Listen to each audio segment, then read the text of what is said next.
देखिए पिछले लेक्चर में आपका सीपीसी का सेक्शन 51 चल रहा था। उसमें आपका लास्ट जो पैराग्राफ था उसको पढ़ाना था। फिर एक बार उसको शुरू किया जाए। देखिए 51 में ये आपका बताया गया है कि निष्पादन यानी कि डिक्री या आदेश का एग्जीक्यूशन किस किस मेथड से होगा या किस किस तरीके से होगा। वह तरीका आपका 51 में बताया गया है। इसमें कई तरीके हैं, ये देखिए भाई। पहला तरीका ये है कि जो स्पेसिफिक प्रॉपर्टी है न्यायालय आदेशित कर सकता है, ऑर्डर दे सकता है कि इसे डिलीवर किया जाए, यानी कि एक व्यक्ति दूसरे व्यक्ति को यह विशिष्ट प्रॉपर्टी स्पेसिफिक प्रॉपर्टी दे दे। पहला तरीका है। दूसरा तरीका ये है कि आपका कह सकते हैं कि अटैच किया जाए जजमेंट डेटर की प्रॉपर्टी और सेल किया जाए, या बिना अटैच या कुर्क किए डायरेक्ट सेल किया जाए, यानी कि डायरेक्ट बेचवाया जाए। तो बेचवाया कैसे जाता है? ज़्यादातर आपका जो बेचवाया जाता है वह नीलामी द्वारा बेचवाया जाता है, यानी कि नीलामी होती है, बोली लगती है।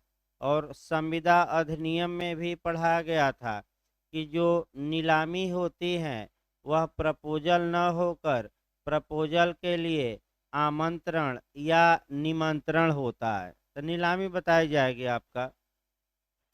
तीसरा तरीका ये है कि जजमेंट डेटर को अरेस्ट किया जाए और अरेस्ट करके सिविल कारागार में भेजा जाए, यानी कि आपराधिक जेल में नहीं, सिविल जेल भेजा जाए। तो इसमें आपका बताया गया था गिरफ्तारी और जेल भेजना।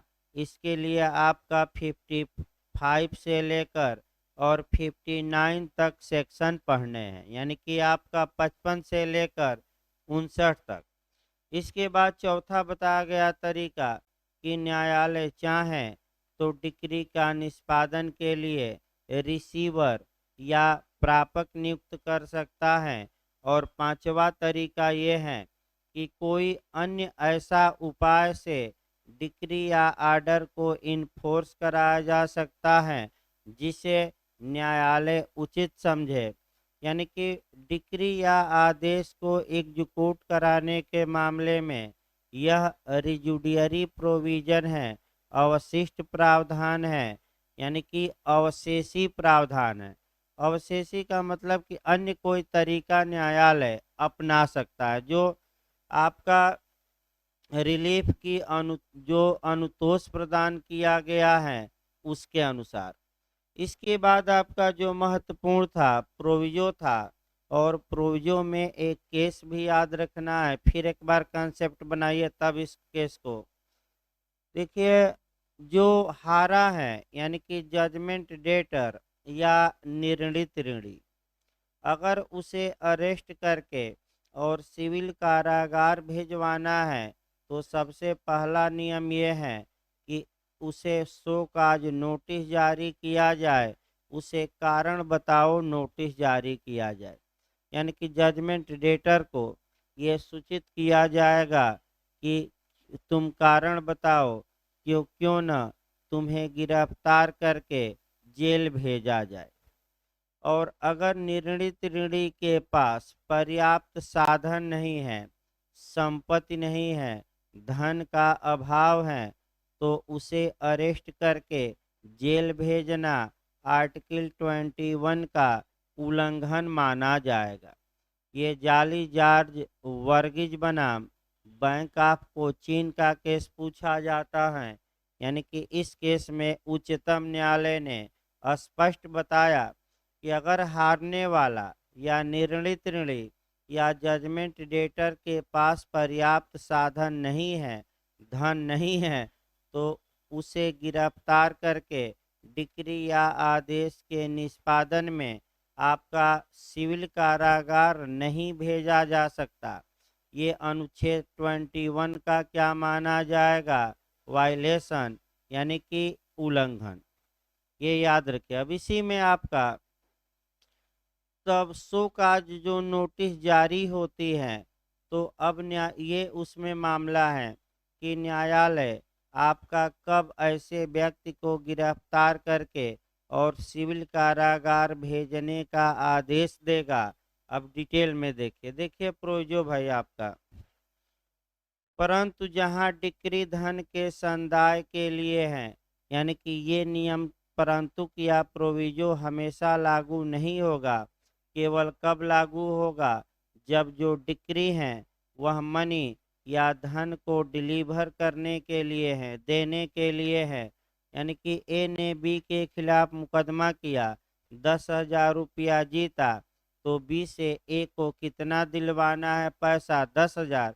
तो ये जो डिक्री होगी किसके संदाय के लिए होगी, धन के। तो आगे देखिए इसमें, परंतु जहां डिक्री धन के संदाय के लिए है, वहां कारागार में यानी कि जेल में निरोध और निरोध तथा निष्पादन के लिए आदेश तब तक नहीं दिया जाएगा जब तक कि निर्णित ऋणी को इसके लिए हेतुक दर्शित करने का अवसर देने के पश्चात उसे कारागार क्यों न भेजा जाए। न्यायालय का अभिलिखित कारणों से यह समाधान नहीं हो जाता।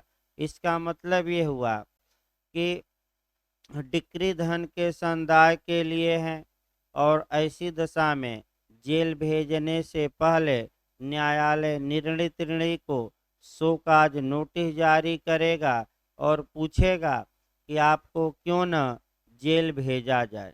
तो अगर निम्नलिखित कुछ बातें हैं, न्यायालय को विश्वास हो जाए कि ऐसी बातें हैं, तो न्यायालय ऐसे निर्णित ऋणी को जेल भेज सकता है। कौन कौन सी बातें हैं जो विश्वास हो जाए, नीचे लिखा गया, देखिए कह करके।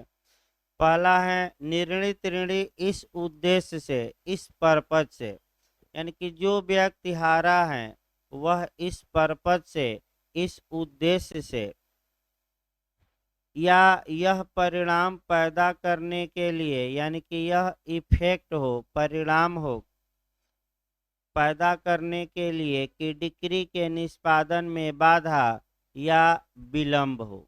इसका मतलब ये हुआ कि जो व्यक्ति हारा है यानी कि जजमेंट डेटर या निर्णित ऋणी, इस उद्देश्य से, इस पर्पज से या यह इफेक्ट या प्रभाव हो कि जो डिक्री निष्पादित करानी है उसमें विघ्न पड़ जाए, बाधा पड़ जाए या डिले हो। डिले यानी कि विलंब हो।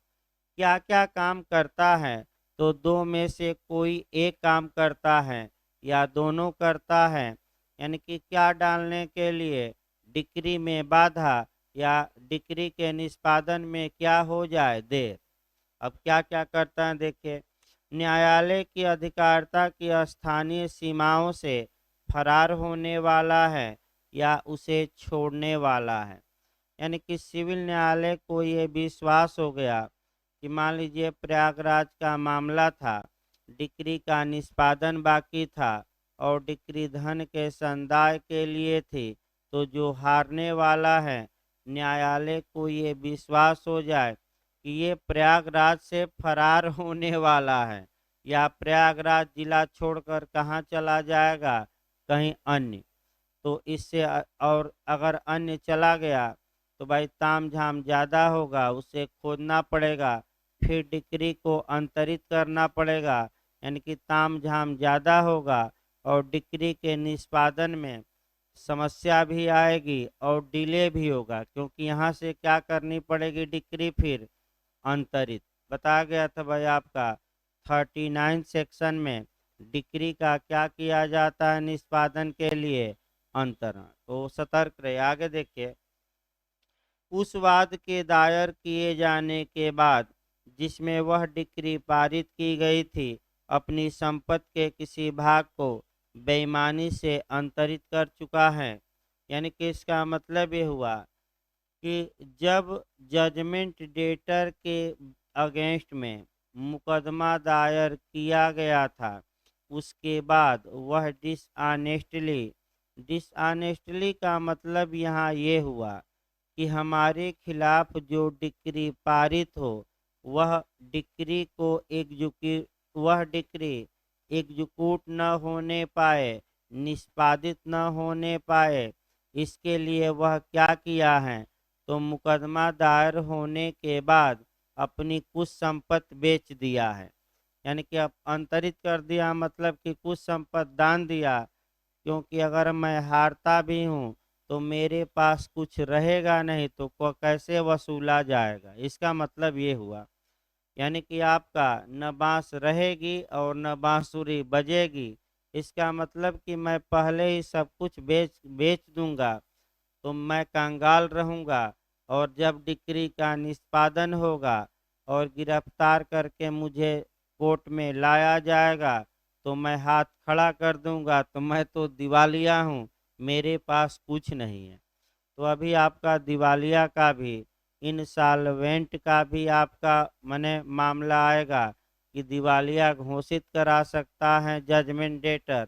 वो 55 में जाएगा, अभी थोड़ा 51 में नहीं, किस धारा में जाएगा, 55 बताया जाएगा। अभी आगे देखिए, फिर एक बार देखिए, उस सूट को फाइल किए जाने के पश्चात, यानी कि उस मुकदमे को दायर किए जाने के पश्चात जिसमें डिक्री पारित की गई थी, अपनी संपत्ति के किसी भाग को बेईमानी से अंतरित कर चुका है। बेईमानी से काम अंतरित का मतलब ये हुआ कि अंतरित इस आशय से किया है कि डिक्री होल्डर को नुकसान पहुंचे, यानी कि जो जीता है उसकी डिक्री निष्पादित ही न होने पाए। कैमरा बंद हो गया हो, देखिए तो।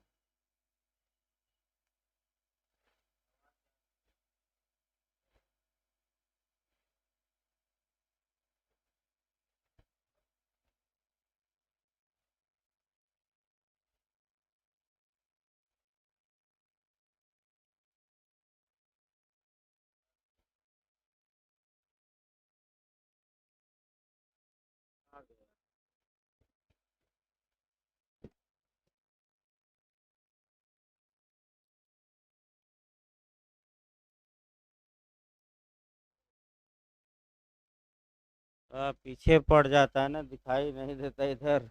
इधर देखते हैं, आगे देखिए भाई। इसमें बेईमानी से अंतरित कर चुका है का मतलब समझिए, इस आशय से अंतरित किया है कि जब डिक्री होल्डर जीतेगा तो उसकी डिक्री निष्पादित ही न हो, यानी कि उसे नुकसान हो जाए, इसको बेईमानी से कहते हैं। या छिपा चुका है, यानी कि मुकदमा दायर हो गया, उसके बाद अपनी जो संपत्ति थी उसको कहीं छुपा दिया, इसलिए छुपा दिया कि जो डिक्री निष्पादित की जाएगी, न्यायालय निष्पादन कराएगा, तो हमारी संपत्ति मिलेगी ही नहीं, दूसरे के यहाँ क्या रहेगी, अस्थिर रहेगी। अगला देखिए आपका, इसमें या हटा चुका है, मैंने अपने घर से क्या किया है, दूसरी जगह हटा दिया है। अथवा अपनी संपत्ति के संबंध में असद्भाव पूर्वक कोई अन्य कार्य किया है, यानी कि अपनी संपत्ति के संबंध में असद्भाव पूर्वक कोई कार्य किया, यानी कि किसी से बेचने का एग्रीमेंट कर लिया, किसी को दान देने का एग्रीमेंट कर लिया, और इसलिए किया है कि जब मुकदमे में मेरे खिलाफ फैसला आएगा तो वह फैसला लागू न हो, और मैं बता सकूं कि यह प्रॉपर्टी तो मैंने बेचने का क्या किया है, करार पहले से ही। अगला देखिए आपका, इसमें खंड बी देखिए, डिक्री की रकम या उसके पर्याप्त भाग का संदाय करने के साधन निर्णित ऋणी के पास हैं, या डिक्री की तारीख के पश्चात रह चुके हैं और वह उसे संदाय करने में से इनकार या संदत्त करने में उपेक्षा कर रहा है या कर चुका है। इसी पर जो केस ये वर्गीज का आया, इसी पॉइंट पर वर्गीज का केस आया है कि निर्णित ऋणी को या जजमेंट डेटर को अरेस्ट करके डिटेन जेल में तभी किया जा सकता है जब उसके पास पर्याप्त साधन हो, यानी कि पैसा हो या प्रॉपर्टी हो, और कहा गया कि तुम डिक्री का पालन करो, और डिक्री के पालन करने से डिनाई कर दिया यानी कि इनकार कर दिया, या डिक्री के पालन करने में नेग्लिजेंस बढ़ता है यानी कि उपेक्षा बढ़ता है, लापरवाही बढ़ता है, तो ऐसी दशा में उसे गिरफ्तार करके जेल भेजा जा सकता है। लेकिन फिर एक बार भाई दोबारा बताया जा रहा है, अगर उसके पास पर्याप्त साधन नहीं है और इस कारण से वह पैसा देने से डिनाई कर दिया या पैसा देने में नेग्लिजेंस बढ़ता है, तो उसे गिरफ्तार करके जेल नहीं भेजा जा सकता। इसको आप जोड़ सकते हैं, शाम को बैच में चल रहा है आपका सीआरपीसी 125 जोड़ सकते हैं सबसे अच्छा, कि अगर पति माने पत्नी पति से, आपका माता माता पिता बच्चों से, या बच्चे माता पिता से मेंटेनेंस या भरण पोषण या रख रखाव की मांग करते हैं या गुजारा भत्ता की मांग करते हैं, तो सतर्क ये रहना है कि जिस व्यक्ति से मांग की जा रही है वह देने में क्या हो सक्षम, और जो व्यक्ति मांग कर रहा है वह अपना भरण पोषण करने में क्या हो अक्षम। और फिर यही शब्द आए हैं कि पत्नी ने, एक ही उदाहरण देखिए, पत्नी ने पति पत्नी का भरण पोषण देने से या तो डिनाई कर दिया है यानी कि इनकार कर दिया है, या नेग्लिजेंस या उपेक्षा बरता है। इसका मतलब ये हुआ कि पत्नी ने पति से मेंटेनेंस मांगा और पति ने डिनाई कर दिया, तो ये इनकार करना होता है, यानी कि इनकार में मांग आवश्यक है। आप पहले मांग करिए और फिर दूसरा पक्षकार क्या करे, इनकार। नेग्लिजेंस में डिमांड आवश्यक नहीं है। जहाँ तक नेग्लिजेंस की बात है, नेग्लिजेंस का मतलब ये हुआ कि पति ऐसा कंडक्ट दिखा रहा है, ऐसा व्यवहार कर रहा है कि उस व्यवहार से ही ये दर्शित होता है कि यह भरण पोषण आपका देना नहीं चाहता। तो नेग्लिजेंस आपका मांग नहीं की गई, बल्कि पति के कंडक्ट के आधार पर एक क्या निकाला गया, अनुमान। यही दोनों शब्द इस खंड में भी आए हैं कि निर्णित ऋणी या जजमेंट डेटर या हारने वाले के पास पर्याप्त साधन है लेकिन वह पैसा दे नहीं रहा है, या तो पैसा देने से क्या किया, इनकार, या क्या बढ़ता है, उपेक्षा, तो न्यायालय गिरफ्तार करके कहाँ भेजवा देगा, जेल। आगे देखिए आपका अगला आपका है लास्ट में, डिक्री उस राशि के लिए है जिसका लेखा, लेखा मने अकाउंट, अकाउंट मने हिसाब किताब, ना है तो उसको लिख लीजिएगा। लेखा मतलब अकाउंट, अकाउंट मने हिसाब किताब, हिसाब किताब देने के लिए आपका निर्णित ऋणी वैश्वासिक हैसियत में, यानी कि आपका वैश्वासिक हैसियत में, फिडुशरी आपका कैपेसिटी में बाउंड है, बाध्य है। अब यहाँ दो तीन शब्द आया है। एक तो अकाउंट, यानी कि अगर जजमेंट डेटर को हिसाब किताब देने के लिए डिक्री पारित की गई और वह बाउंड है कि वह हिसाब किताब दे, लेकिन किस हैसियत में, वैश्वासिक हैसियत। वैश्वासिक हैसियत का मतलब ये हुआ, फिर इसको समझिए, एक व्यक्ति दूसरे पर बिलीव करता है और दूसरा व्यक्ति उस विश्वास को माने उस विश्वास का विश्वासघात करता है। तो कब कहा जाएगा कि एक व्यक्ति एक व्यक्ति का रिलेशन दूसरे व्यक्ति के साथ आपका विश्वास का है, बिलीव का है, तो इसके लिए अगर अच्छे से आपको पढ़ना है तो इसके तमाम उदाहरण संविदा अधिनियम के सेक्शन 16 में मिलेंगे, धारा 16। अब 3 4 2 3 हम भी बताते हैं। पिता पुत्र का रिलेशन विश्वास का है कि नहीं है? मालिक और अभिकर्ता का है। आपका प्रमुख और एजेंट का है। मालिक और सेवक का है। गुरु चेले का है। और चेला का काम किया कि भाई लेखा या हिसाब किताब कर रहा था, हिसाब किताब ही नहीं दे रहा है, तो न्यायालय डिक्री पारित कर सकता है कि तुम हिसाब किताब दो।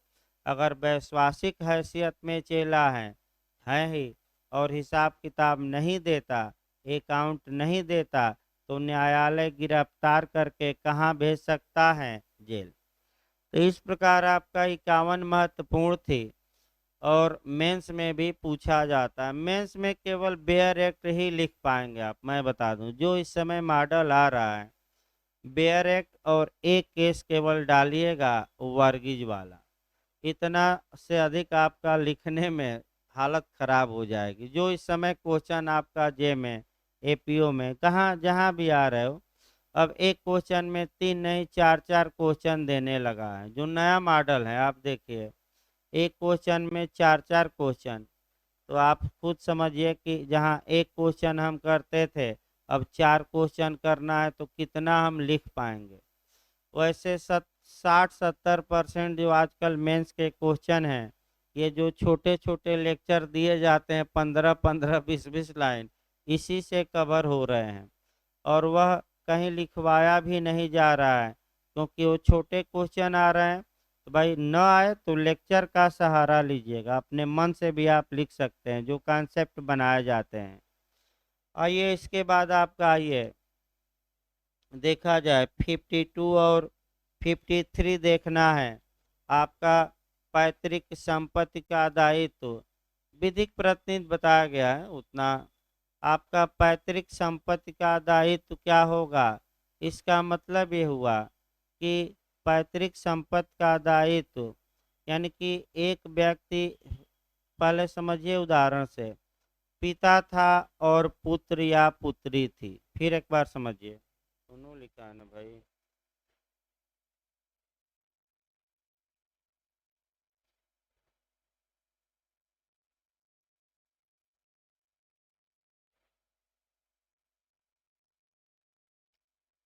हाँ ठीक है, देखिए आपका, अगर आपका पुत्र माने किसी व्यक्ति की मृत्यु हो गई, वह उधार धन लिया था, तो समस्या ये है कि जो उसका पुत्र है या वह अन्य वंशज हैं, उस मृतक के ऋणों के लिए कहाँ तक उत्तरदायी होंगे।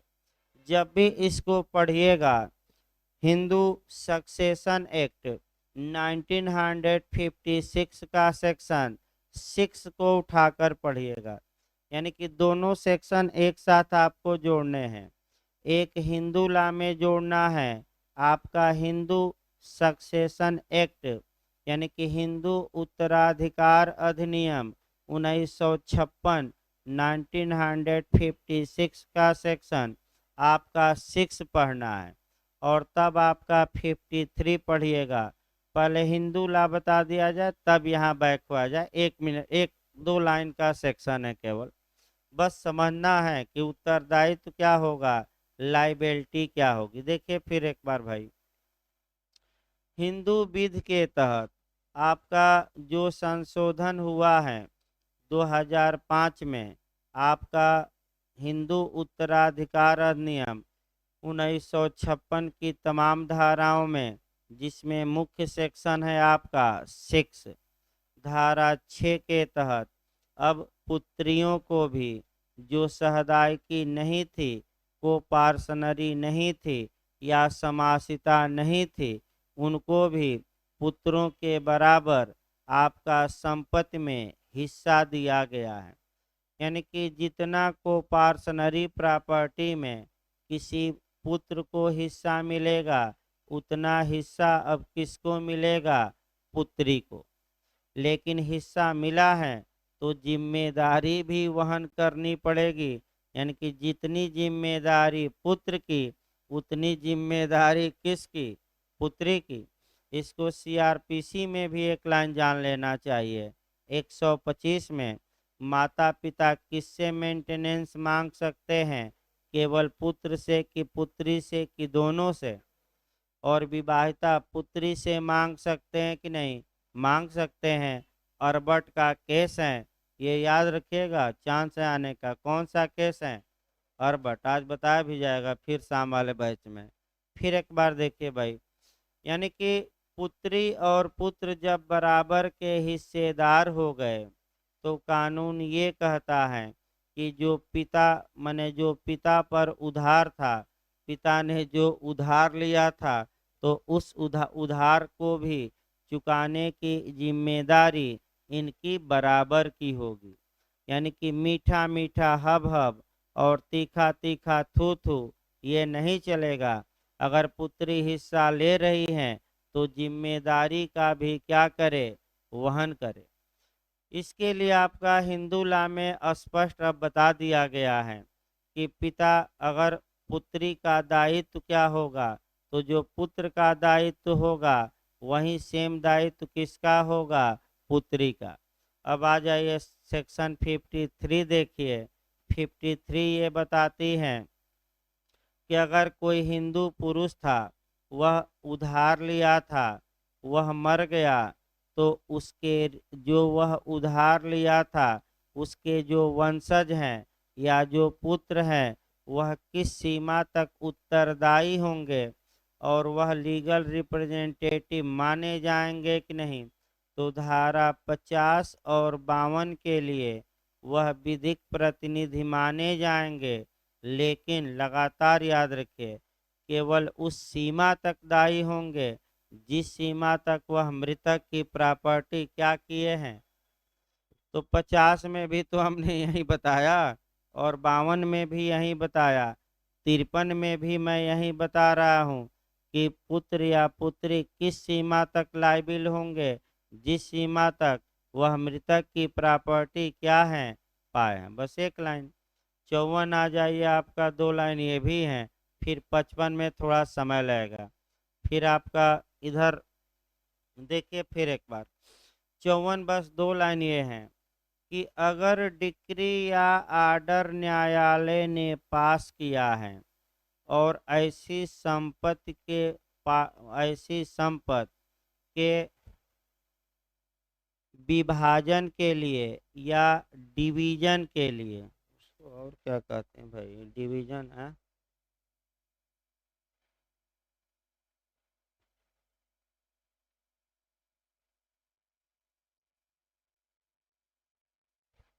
सेपरेशन के लिए, डिवीजन को सेपरेशन भी कहते हैं।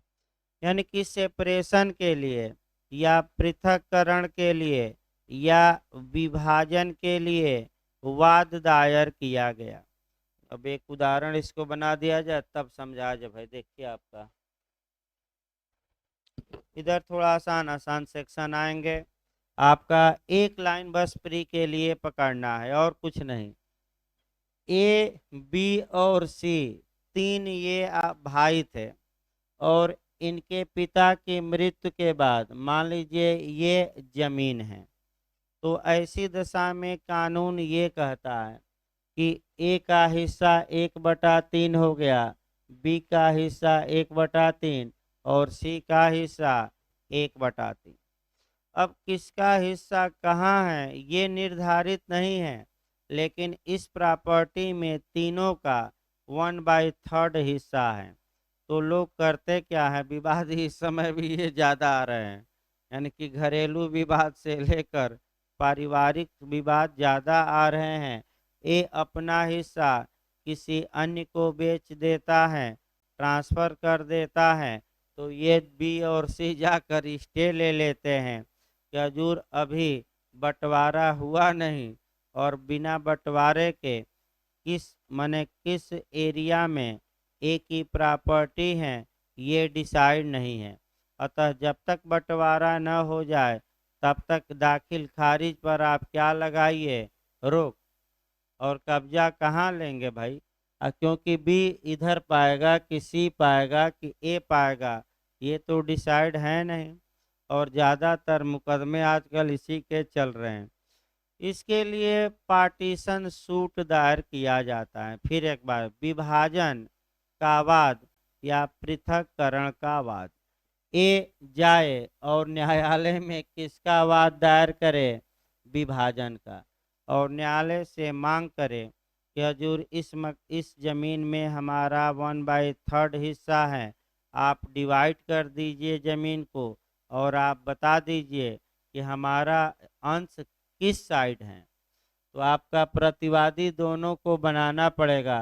बी और सी को नोटिस जारी होगी। नोटिस जारी होने के बाद आपका सुना जाएगा और अंत में न्यायालय क्या पारित करेगा? पार्टीशन के लिए डिक्री। तो पार्टीशन की डिक्री को लागू कराना है, यानी कि धरातल पर जाकर कितने हिस्से करने हैं जमीन के? 3।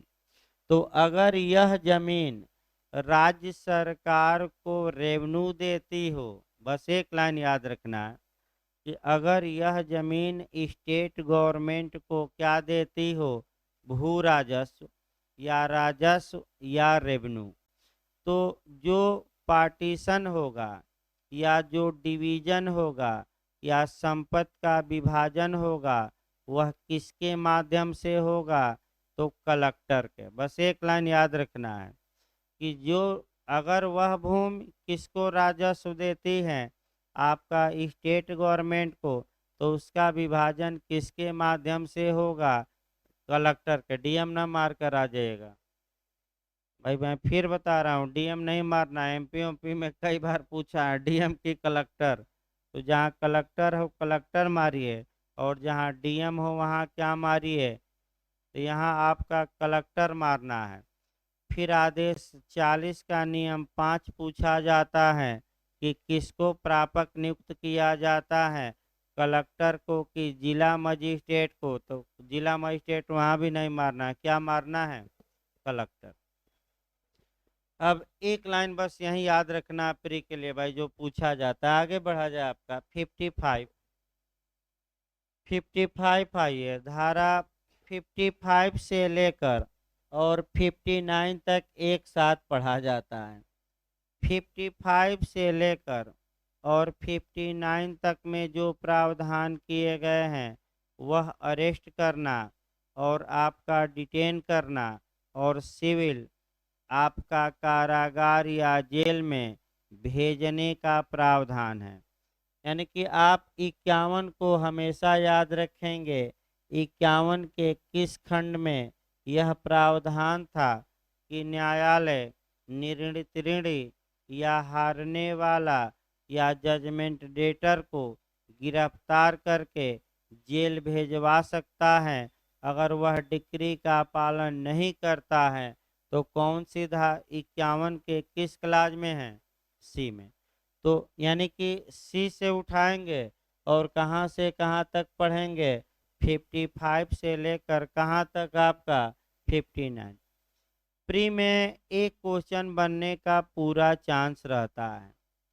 मेंस में भी कंसेप्चुअल क्वेश्चन अगर बने, एक तो आपका सेक्शन 55 से बनता है, यानी कि इधर मेंस के लिए आपका जो है एक तो पूरा क्वेश्चन बन जाता है कि गिरफ्तारी और डिक्री के निष्पादन में गिरफ्तारी और निरोध की प्रक्रिया का उल्लेख करिए। तब तो भाई 55 से लेकर और 59 पूरा सेक्शन पढ़ना पड़ेगा। लेकिन गिरफ्तारी और निरोध कब किया जा सकता है, केवल ये बताइए। तब केवल 55 पढ़ना है। इसके बाद आपका 56 से प्री में पूछा गया है, पिछली बार कोरिलेट करके आएगा।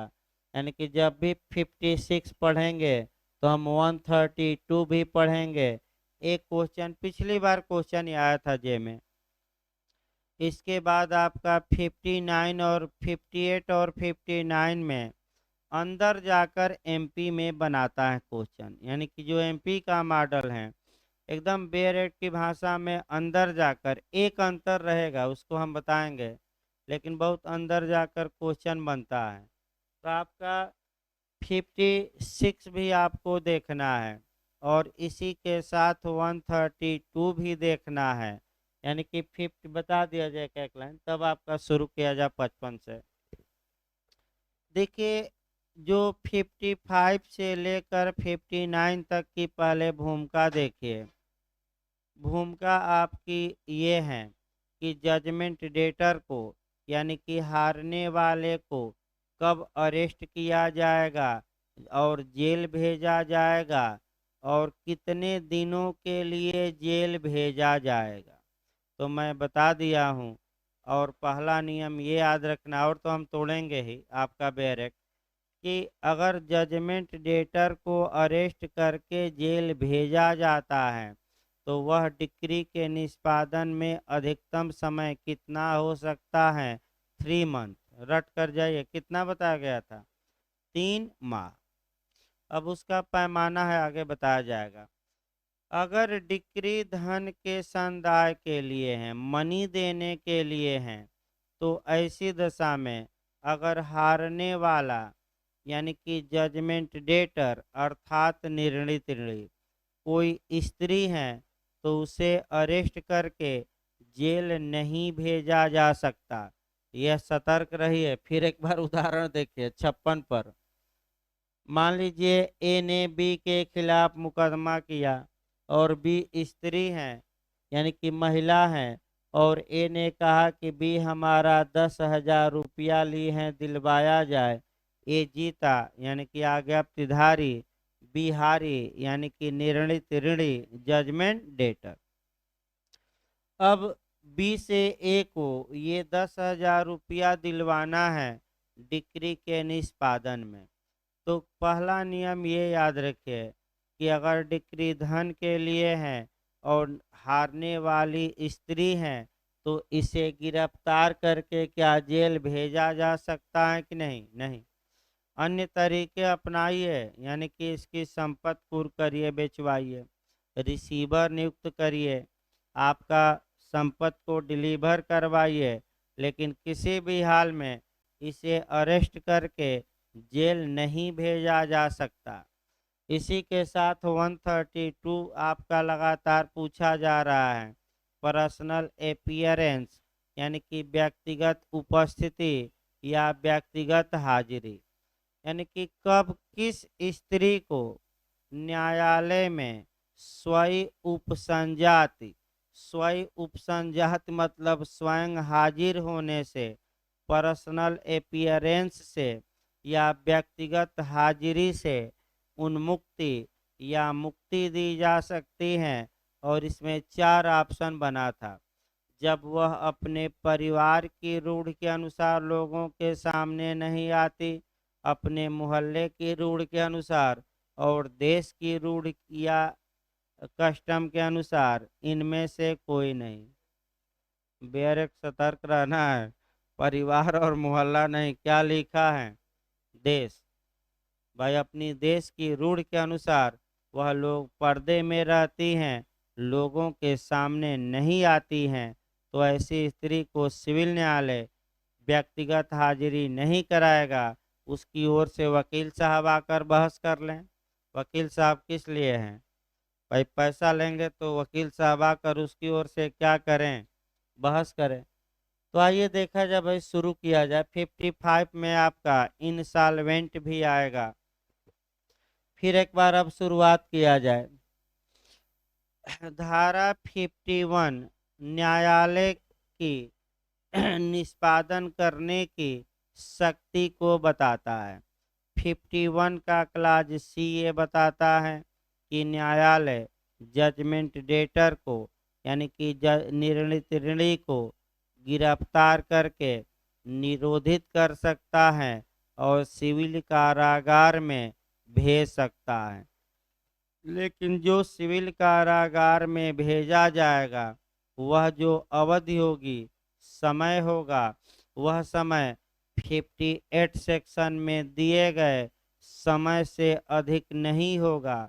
यानी कि इसका मतलब एक पॉइंट और याद रखना है कंपटीशन के लिए, कि जो समय दिया गया है कि अधिकतम कितने समय तक इसे जेल भेजा जाएगा, वह किस धारा में मिलेगा? 58। किस धारा में मिलेगा? 58। अब इतना भूमिका बांध के और गिरफ्तारी और निरोध कब किया जाएगा? तो तुरंत कौन सी धारा शुरू कर देना है? 55। देखिए भाई आपका 55 अब निकाल लीजिए, अब सही रहेगा। भूमिका बंध गई तो देखिए आपका अरेस्ट और डिटेन, यानी कि गिरफ्तारी और बंदी। निरोध मतलब बंदीकरण होता है ना, तो लिख लीजिएगा बंदी बना लेना।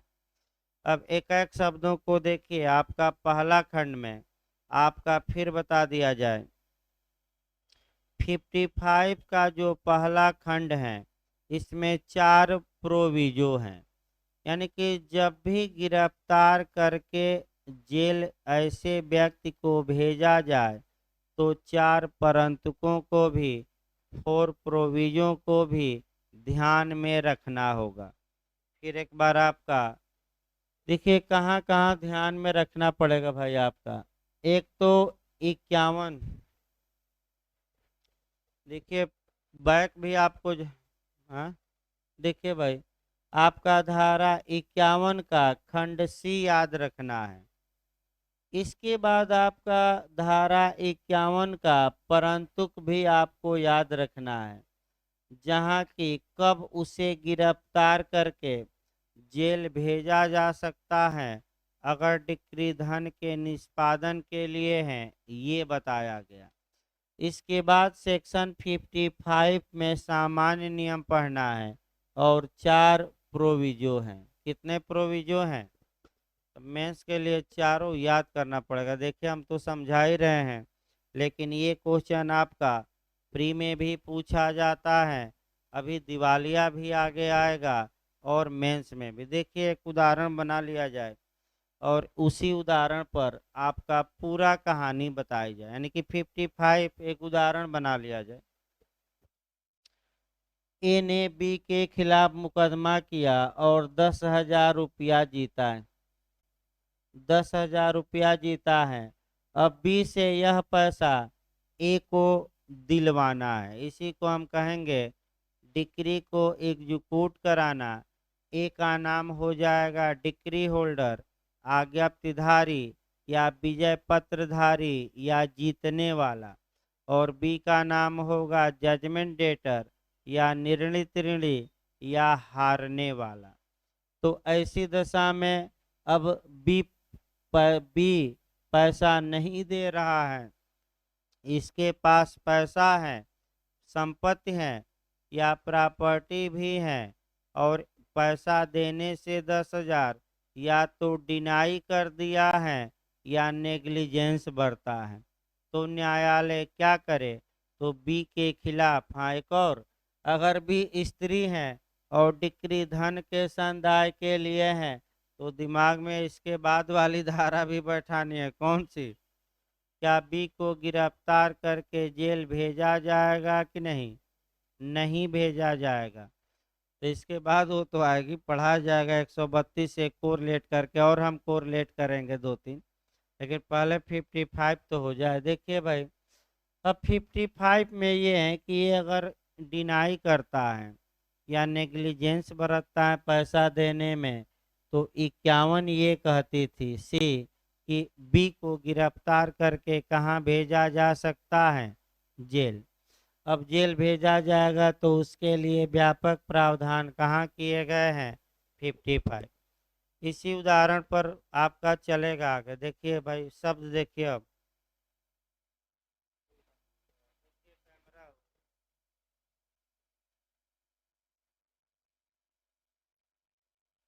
पुराने वाले पे चला या क्या?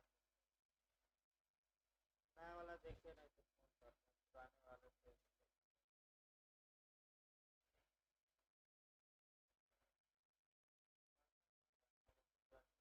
हिट किया कर रहा है।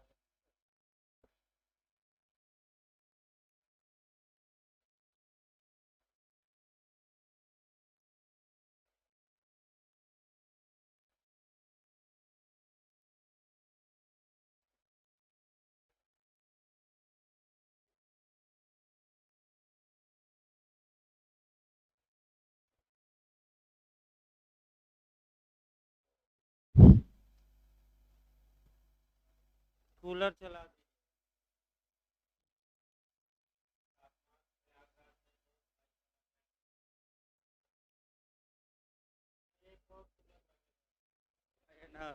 प्रयास करते हैं कि कल एक दो और कूलर लगवा दें, ताकि दो कूलर चलेगा तो भाई पहले से चला दिया जाएगा तो रूम 1 घंटा में ठंडा हो जाएगा।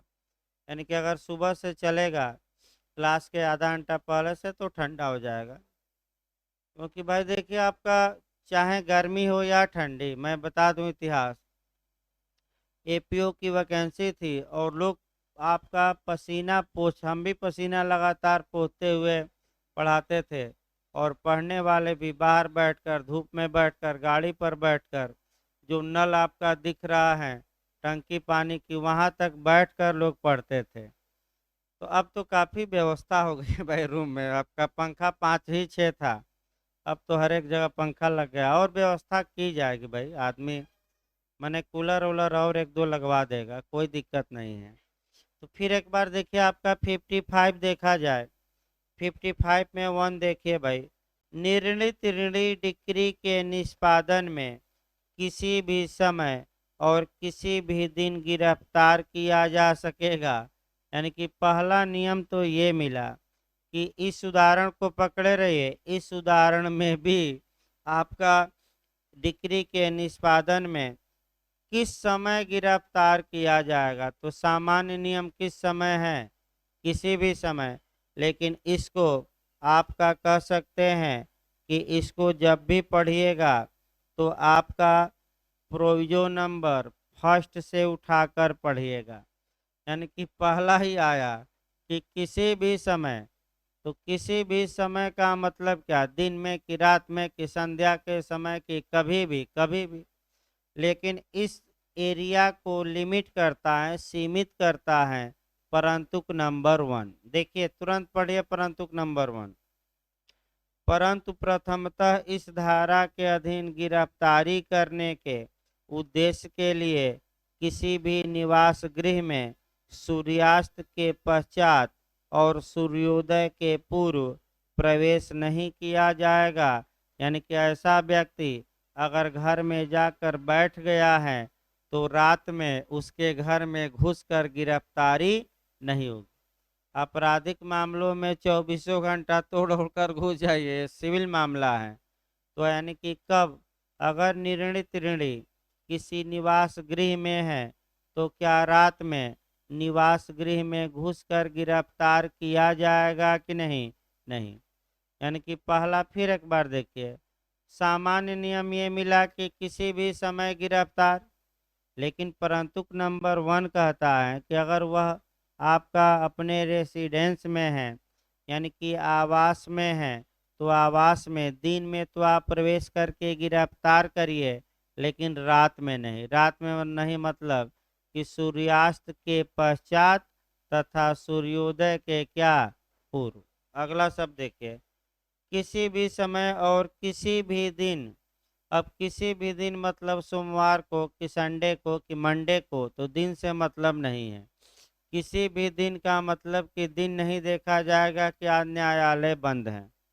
किसी भी दिन गिरफ्तार किया जा सकेगा, और यथासाध्य, यथासाध्य मतलब कि जहाँ तक संभव हो सके ना, तो लिख लीजिएगा, यथासाध्य का मतलब ये हुआ जहाँ तक पॉसिबल हो, जहाँ तक संभव हो सके, शीघ्रता से, यानी कि बहुत तेजी से कहाँ लाया जाएगा, न्यायालय में। तो देखिए समय भी हो गया भाई, रुकना पड़ेगा क्लास, क्योंकि अगला क्लास भी चलाना है। आज थोड़ा कुछ कारणों से 15-20 मिनट लेट भी हो गया। तो आपका 15 मिनट बाद कॉन्स्टिट्यूशन भाई देखिए आपका लिखवाया जाएगा, अब शुक्रवार और शनिवार को बता दिया जाए। इधर आपका 4 दिन लेक्चर अब चलेगा, चाहे संविधान हो या सीपीसी, और 2 दिन उधर लास्ट में लिखवाया जाएगा, क्योंकि उधर आपका लास्ट आते आते थोड़ा दिक्कत भी आती है। तो सबसे अच्छा तरीका है कि उस 2 दिनों में क्या करिए केवल, तो इस बार सीपीसी भी लिखवा दिया जाएगा पूरा 2 दिन में, और आपका प्रयास करेंगे प्री के लिए और इत्यादि।